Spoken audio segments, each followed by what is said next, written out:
Thank you. Good morning. So today's topic is engage. Anybody who got less than 5 hours of sleep last night and you're here now, you are the definition of engaged. So congratulations. You know exactly what it means to be engaged. I only want to do three things with you this morning. First, I want to talk about the problem of engagement. Second, briefly, I'm going to give you a very simple approach to engaging your employees. It's really simple. The question is, and this will be the riddle for the presentation, is what's missing? What's missing from something we all know? And then the third thing I want to do is give you a tool. It's a training and a coaching methodology. And you can use it in your organization, in your coaching practice, however you want to use it. It's worked really well with thousands of managers around the world. If you don't have the PowerPoint, you can request it, and it's my gift to you. So those will be the three things we do.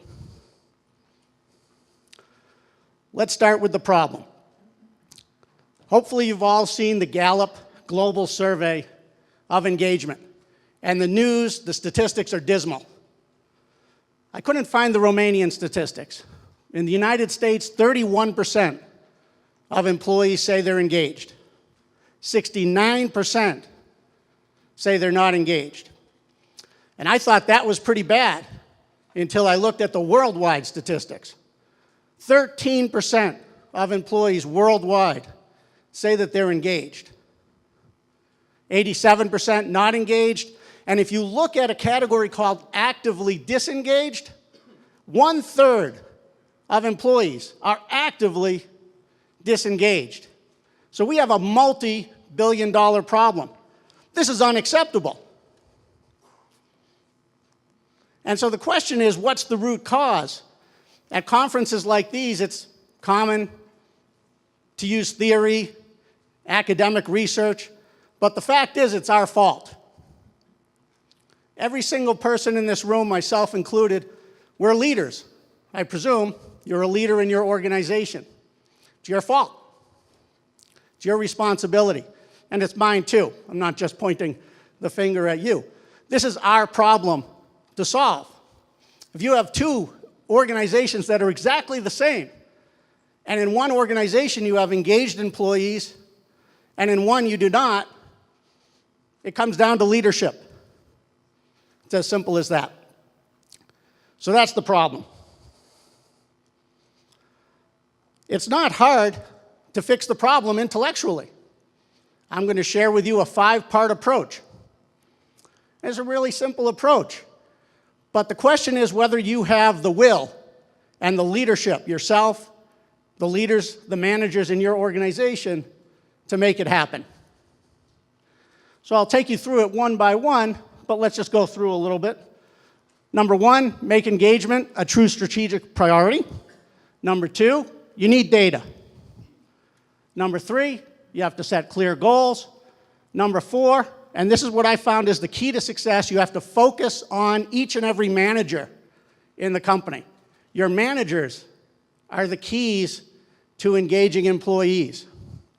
And finally, you have to implement some structural changes sometimes in your company to encourage engagement. Let's go through each one by one. First of all, engagement has to be a true priority. What does this mean? It means you have to allocate resources. If you're serious about engaging employees, there has to be a budget for it. And that means changing some systems and structures, and most importantly, the leader has to go first. Every single leader has to model the behaviors they want to see. And this sounds obvious, but it's not. I'll give you an example. I have a coaching client who is the CEO of a $2 billion healthcare system. And she's a woman, one of the few women in healthcare, very strong individual.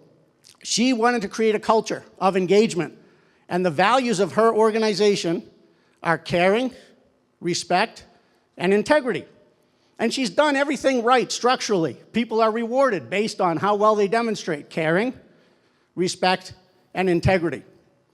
But one day, she had a meeting with employees, with managers, in a room about this size. There were about this many people. And a manager maybe 2 levels below her stood up and asked a question. And she didn't like the question. So she just started yelling at him, abusing him, swearing at him in front of everybody for 10 minutes. I think she was tired. She wasn't getting a lot of sleep. How can you have a culture of engagement and those kinds of values if the CEO isn't modeling those behaviors? And she didn't apologize. So when I went back and did a survey of the culture, about a month later, everybody talked about that incident. She basically killed the culture. And people said, well, why should we care? Why should we show respect if our own CEO doesn't? So this is the first thing. Leaders go first. We'll get back to this at the end when I show you the training or the coaching methodology. Everything is about the leader pointing the finger at themselves. It's our fault that there's no engagement. 2, you need data. You need data before to get a benchmark about where engagement is and where it isn't, and you need data at the end so that you can track and measure progress. There are many companies that have wonderful ways of measuring employee engagement. And for instance, I work in healthcare a lot, so I want it by unit. I want it by gender, by generation. I want to know exactly where there are problems with engagement. You have to measure it. And then you can customize solutions based on the results, and you can tie improvements to specific managers and reward them or remove them if they're not on board. That's number 2. So number 1, leaders go first. Number 2, you have to have data. Number 3, set goals. When I do this with companies, what works best is an organization-wide goal. So for instance, we want to be in the top 25% in our industry in engagement, or top 10%. They'll do it by unit, by manager, and sometimes they'll set specific engagement goals by gender. For instance, I worked with a consulting firm that had 50 partners. Only 1 was a woman.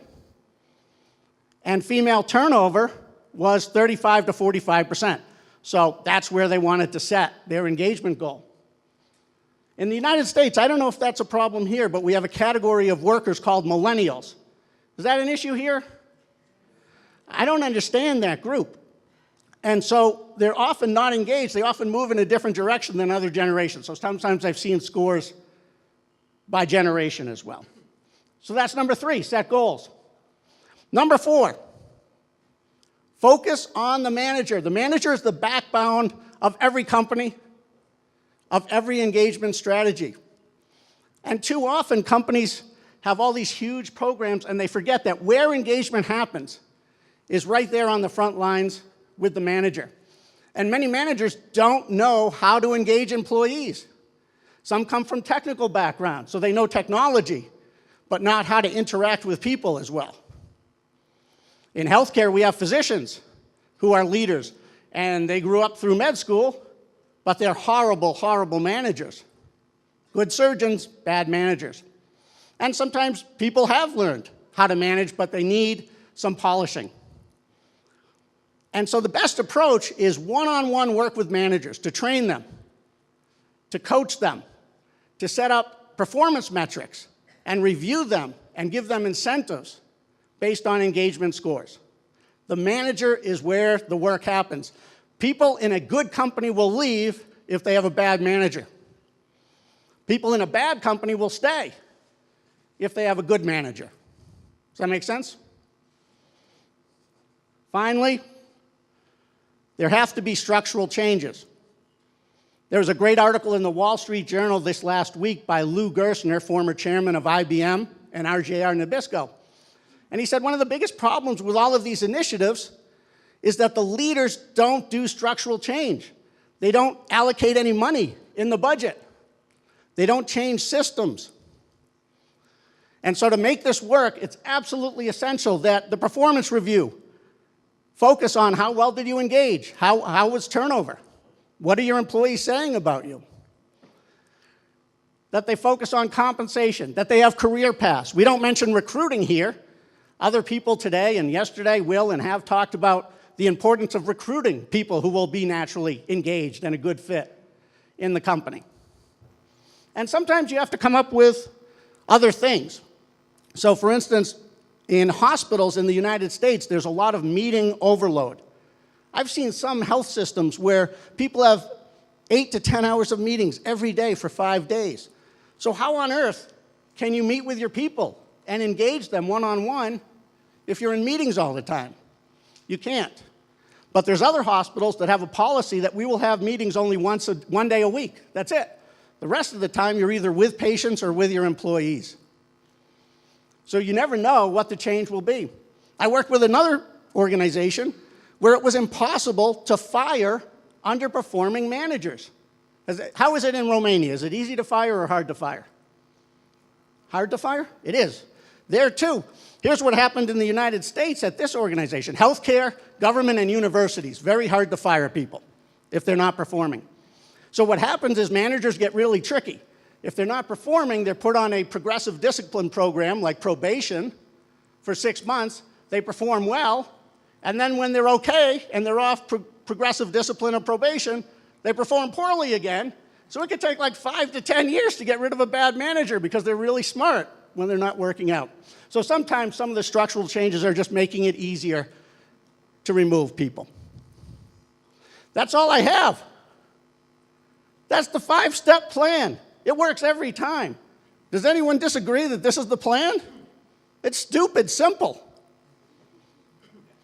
But people don't do it. And that's where the problem lies. Once again, it's our fault. It's a fault of leadership. Your leadership and my leadership, all of us. If we're serious about engagement, we could engage people. Because the logical argument is so easy. So I don't have any more to say. I mean, I have a training I'm going to show you, and you can have that tool. But if you and your organization is not willing to make it happen, you're full of, well, I don't know if you're allowed to swear in Romania, but you know what you're full of. It's something not very good.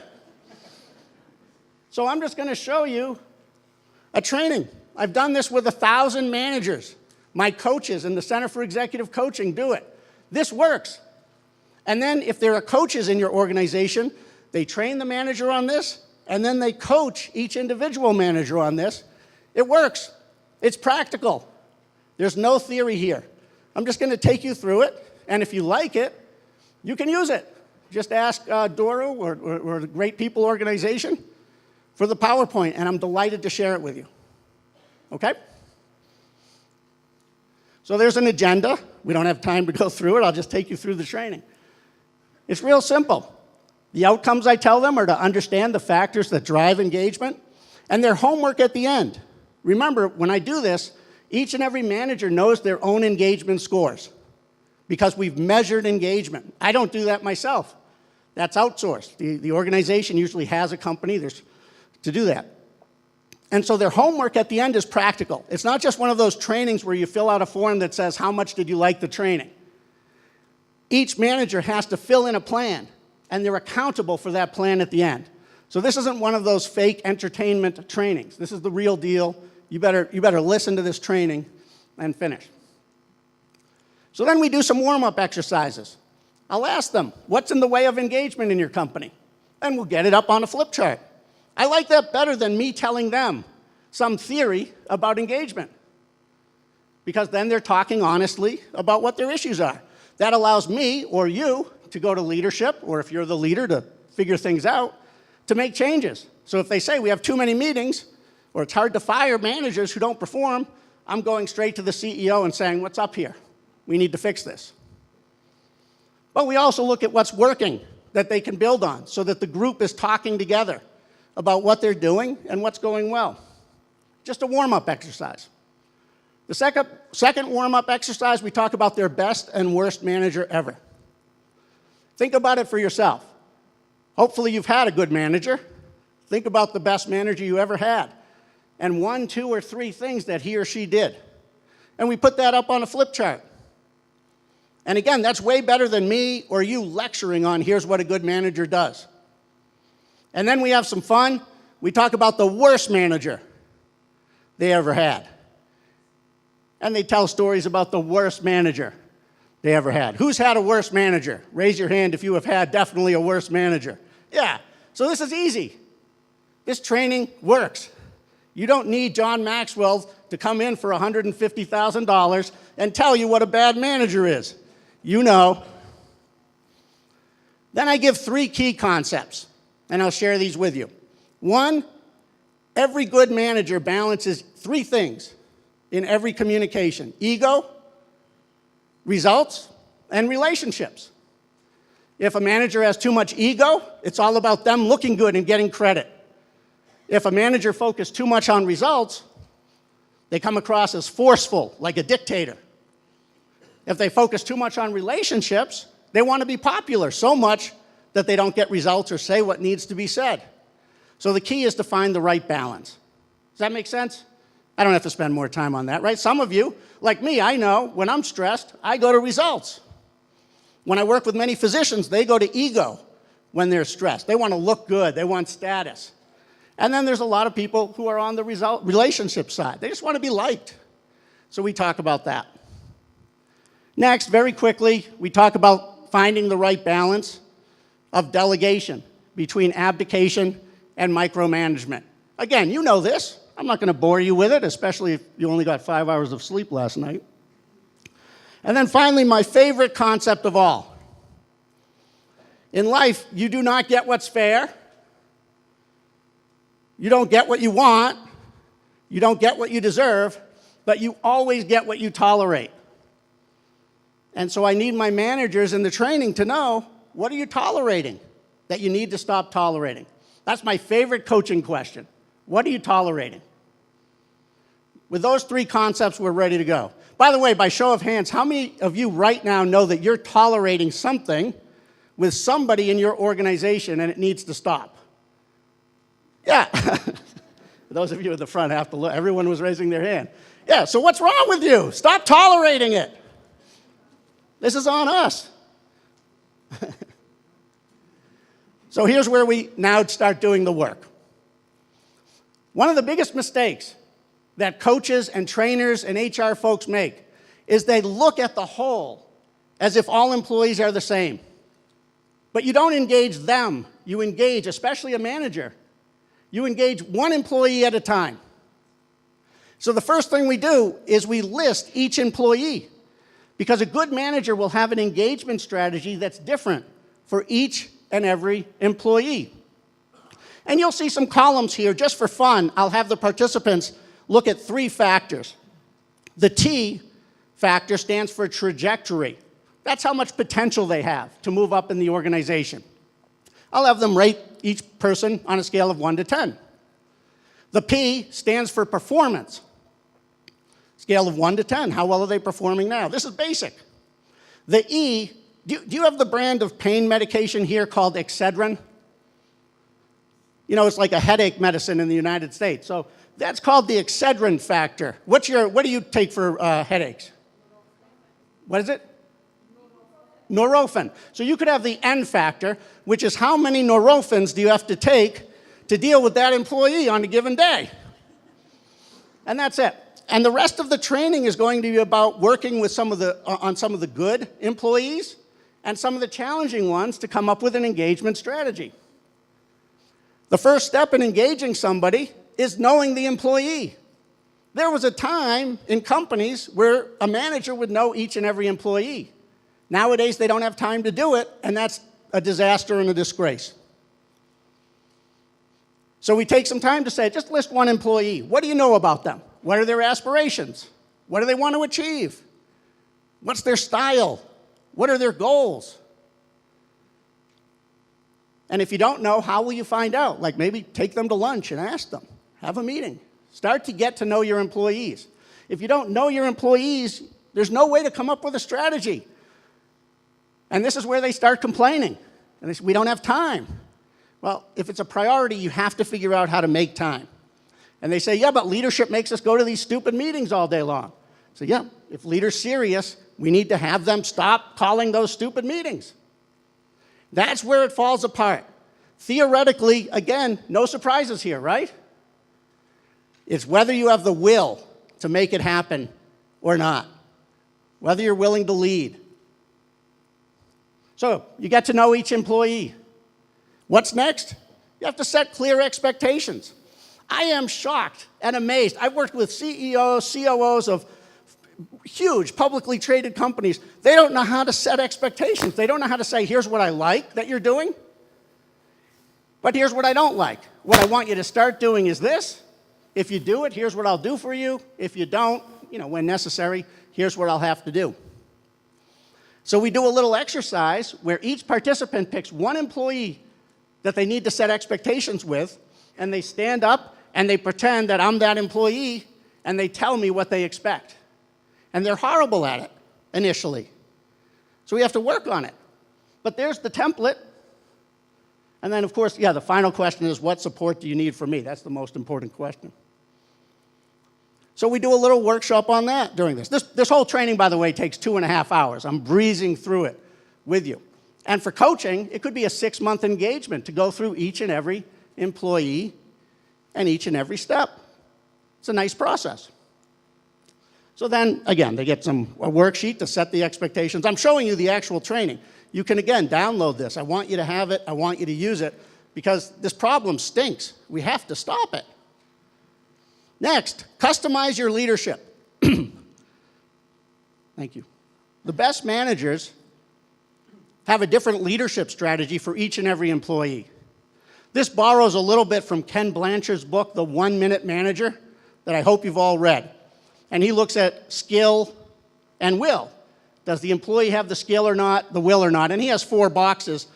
I believe there are actually 7 strategies. If someone's just not performing and they have a bad attitude, you get rid of them. And it's amazing how many organizations do it backwards, right? Hire slow, fire fast. What do most organizations do? Hire fast, fire slow. Again, this is simple stuff. You can redeploy somebody if your organization's big enough. Someone's not working out here, put them somewhere else. You can do something called direct and inspect. This is the worst place for a manager to be, and I feel really bad for managers who are there.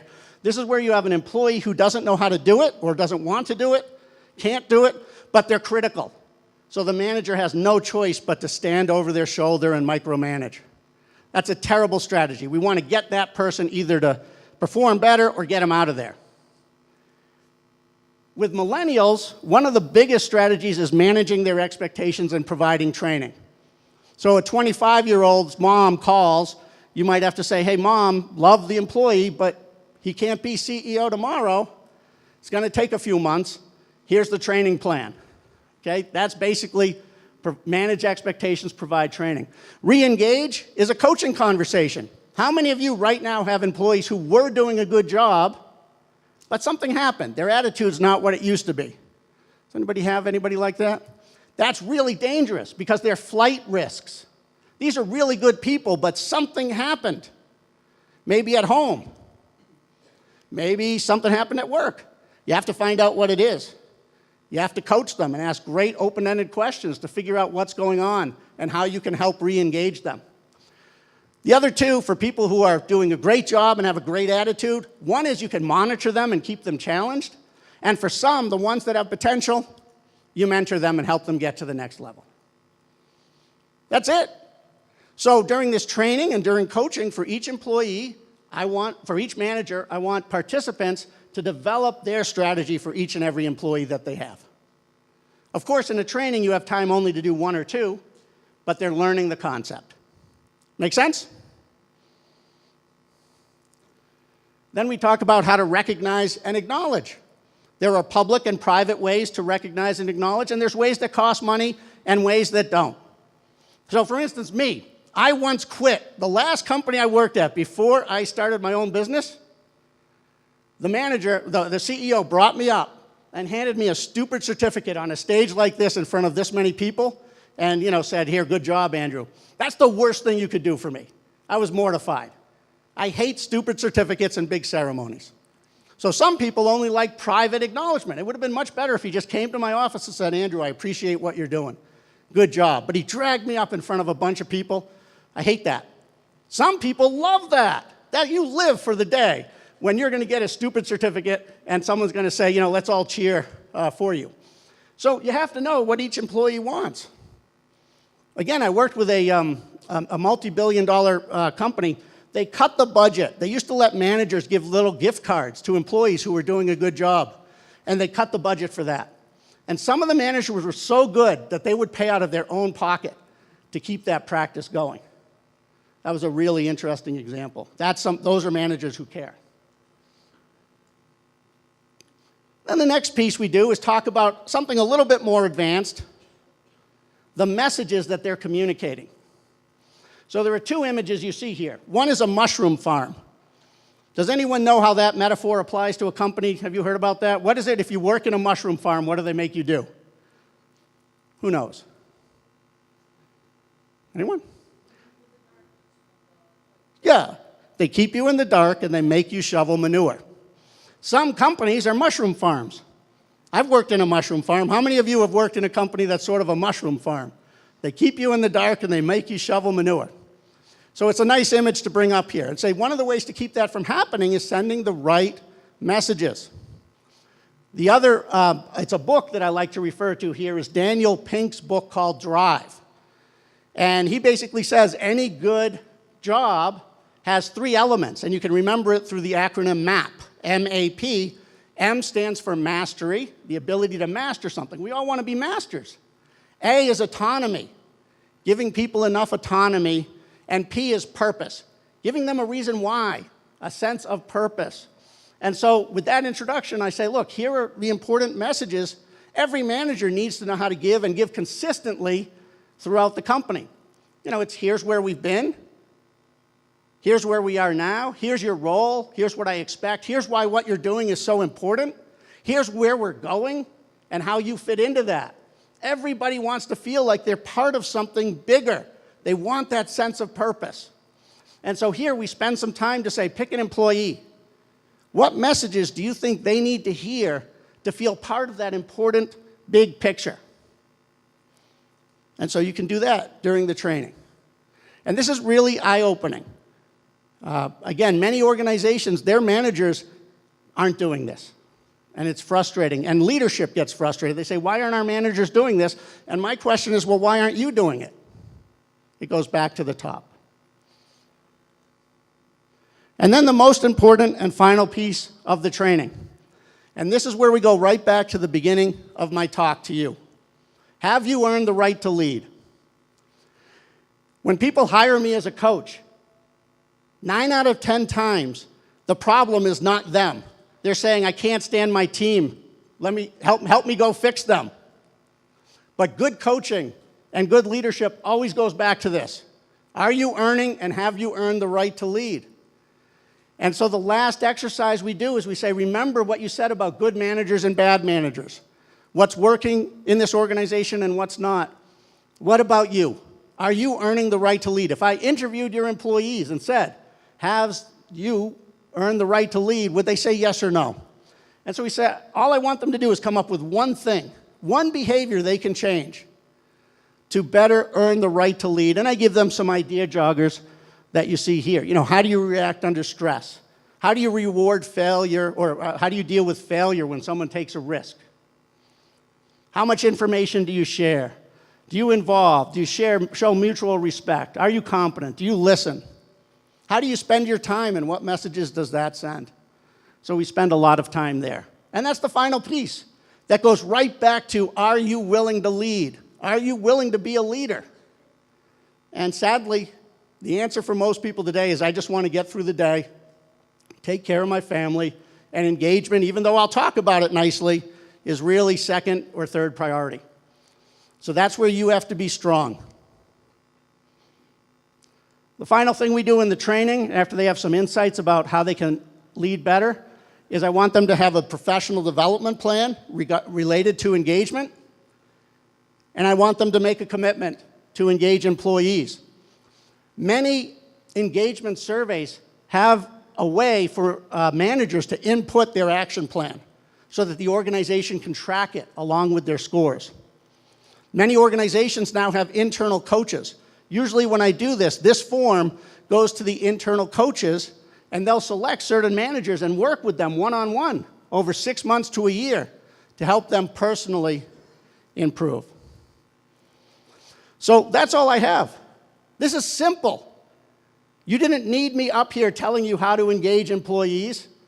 There's no secret. The only thing is whether you're willing to do it or not, and sadly, most people are not. So you just have to make the choice. If you make the choice, if you make it a priority, it will work just fine. Thank you.